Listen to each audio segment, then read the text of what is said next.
Continuing with the motion of the center of mass.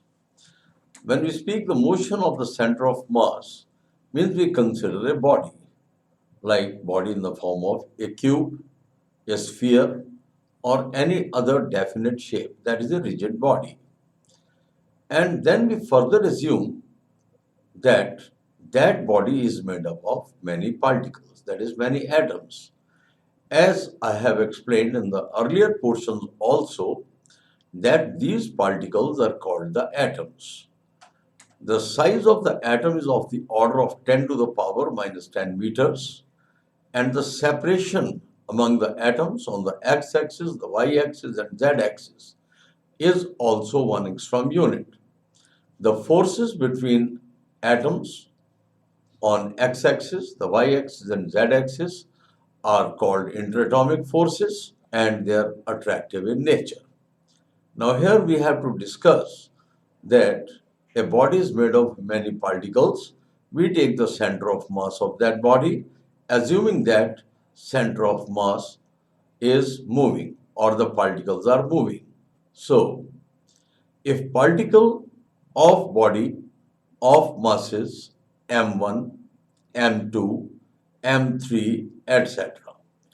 are moving with velocities v1, v2, v3 respectively, then velocity of the center of mass will be given by taking the summation of the product of the masses and velocities and dividing them by the masses of the individual particles. This can be represented mathematically as shown. Now VCM stands for the velocity of the center of mass, and the body is made up of many particles. So we write that velocity of center of mass is equal to m1 v1 plus m2 v2 plus m3 v3 divided by m1 plus m2 plus m3 and so on. The product of masses and velocities will be momentums. So in the numerator we can write summation of mass of the ith particle multiplied by velocity of the ith particle, and in the denominator we have to take the summation of the masses, that is mass up to the ith particle. Then the product is written in terms of momentum. So the numerator will be summation of the momentum of the ith particle divided by summation of the mass of the ith particle. Now total momentum of the system divided by total mass will be equal to summation of Pi, that is the momentum of the ith particle, over summation of the masses of the ith particle. Now components of the velocities of the center of mass along x, y and z axis can be written as. When we use the term components, we are referring to the components of velocity along x-axis, the y-axis and z-axis. Now, velocity of the center of mass along x-axis, again we take the product of masses and velocities. So it is m1 vx1 plus m2 vx2 plus and so on divided by m1 plus m2 and so on.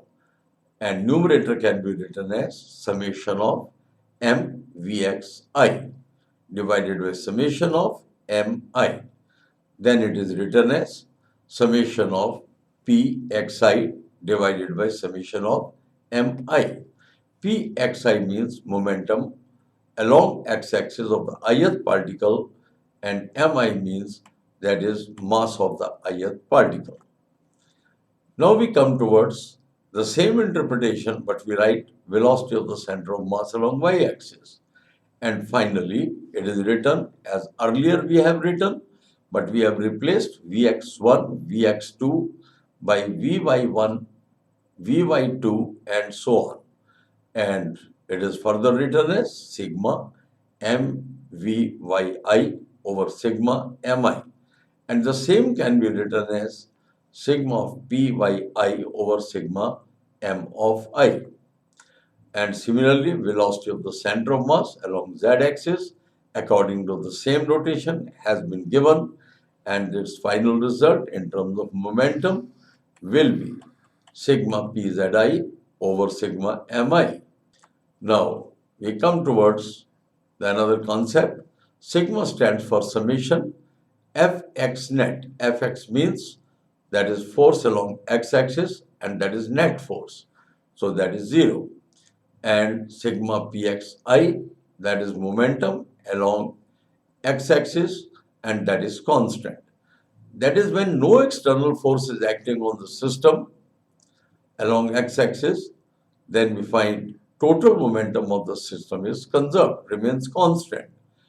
So it is simply the law of conservation of momentum, which states that the total initial momentum and final momentum remains the same if no external force works on the system.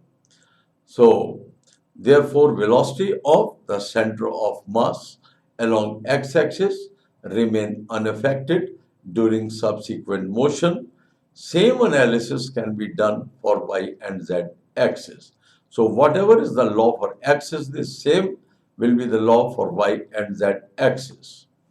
Now, when we use this term motion of the center of mass, means we are referring that the center of mass is made up of many particles. So motion of the center of mass is not affected by the internal forces.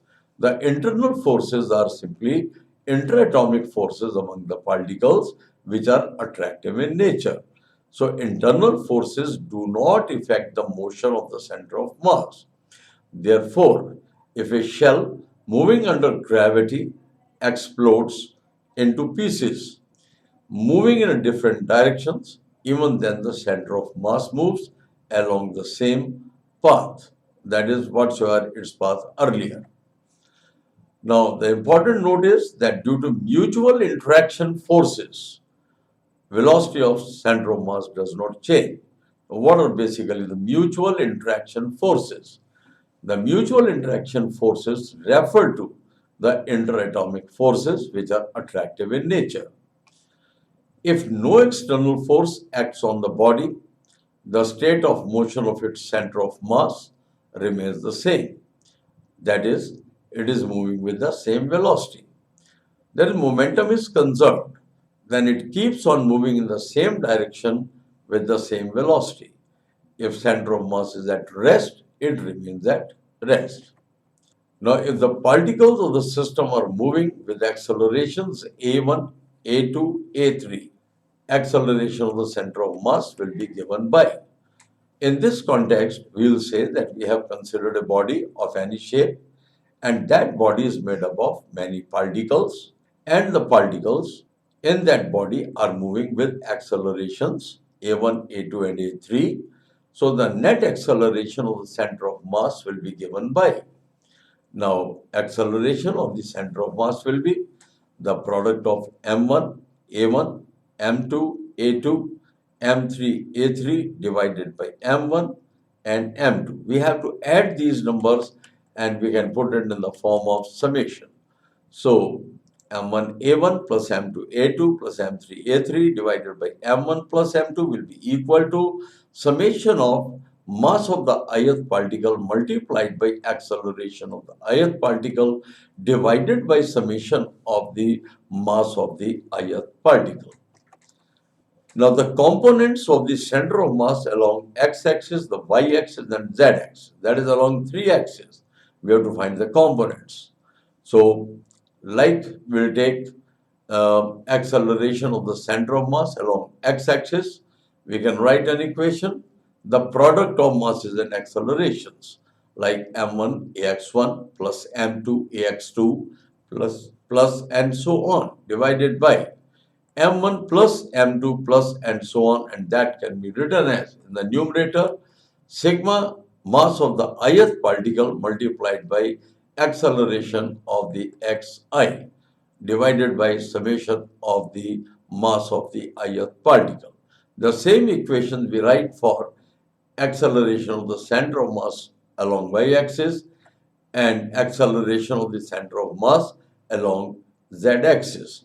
So these are the three equations: acceleration of the center of mass along x-axis, acceleration of the center of mass along y-axis, acceleration of center of mass along z-axis. So we have simply to replace, that is x1, x2 with y1, y2 and z1, z2. So next concept, if we consider the accelerations to be equal, that is a1, a2, a3 is equal to acceleration of center of mass, and in a simple representation we write them a. Then angular momentum of the system of particles. Now we are using the term angular momentum. Angular momentum is generally represented by L, that is equal to I omega. Omega is equal to V over R.